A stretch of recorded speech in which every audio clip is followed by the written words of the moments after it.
Hello guys, അപ്പം നമുക്ക് ഇന്ന് ന്യൂ ഇയർ ഒക്കെ എങ്ങനെ ഉണ്ടായിരുന്നു, അടിച്ച് വിളിച്ചിട്ടുണ്ടായിരിക്കുമല്ലേ. അപ്പം നമ്മൾ ചെയ്യാൻ പോകുന്നത് ടെൻഡർ കോക്കനട്ടിൻ്റെ ഒരു 2 kg റെക്റ്റാങ്കിൾ ഷേപ്പ് കേക്കും ഒരു ടോൾ കേക്കും ആണ് കേട്ടോ. രണ്ടും നമ്മുടെ ടെൻഡറിൻ്റെ തന്നെയാണ് വന്നിരിക്കുന്നത്. അപ്പം നമ്മുടെ ഇതിൻ്റെ പൾപ്പ് റെഡിയാക്കിയിരിക്കുന്നത് വെച്ചാൽ നമ്മൾ 5 പിന്നെ കരിക്കോളം നമ്മൾ ഈ ഒരു 2 kg എടുത്തിട്ടുണ്ട്. ഞാൻ അത്രയും എടുക്കാറുണ്ട് കേട്ടോ 2 kg വരുമ്പോൾ.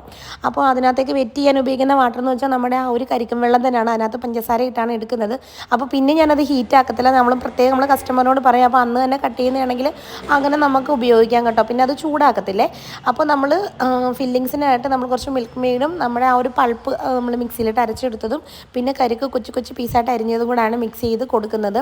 അപ്പോൾ ഈ 1.5 kg ടോൾ കേക്കിനകത്ത് നമ്മൾ അങ്ങനെ തന്നെയാണ് കേട്ടോ ചെയ്യുന്നത്. നമ്മുടെ റേറ്റ് വരുന്നത് 950 ആണ് കേട്ടോ 1 kg റേറ്റ് വരുന്നത്. ടോൾ കേക്കിന് എക്സ്ട്രാ ചാർജ് മേടിക്കാറില്ല, അതുപോലെ തന്നെ റെക്റ്റാങ്കിൾ ഷേപ്പിനും എക്സ്ട്രാ ചാർജ് മേടിക്കാറില്ല കേട്ടോ. അപ്പോൾ നമ്മുടെ ഫൈനൽ ലുക്സ് ഒക്കെ കൊടുത്തിട്ടുണ്ട്. ഇഷ്ടപ്പെട്ടാൽ ഒന്ന് ലൈക്ക് ചെയ്യണം, കമൻറ്റ് ചെയ്യണം, ചാനൽ സബ്സ്ക്രൈബ് ചെയ്യാണ്ട് പോകില്ല കേട്ടോ. അപ്പോൾ റെക്റ്റാങ്കിൾ ഷേപ്പിന് വേണ്ടി എടുത്തിരിക്കുന്ന 12 ഇഞ്ചിൻ്റെ ഒരു ട്രേ ആയിരുന്നു. അപ്പോൾ ഇതൊക്കെയാണ് ഫൈനൽ ലുക്ക്. പറ്റി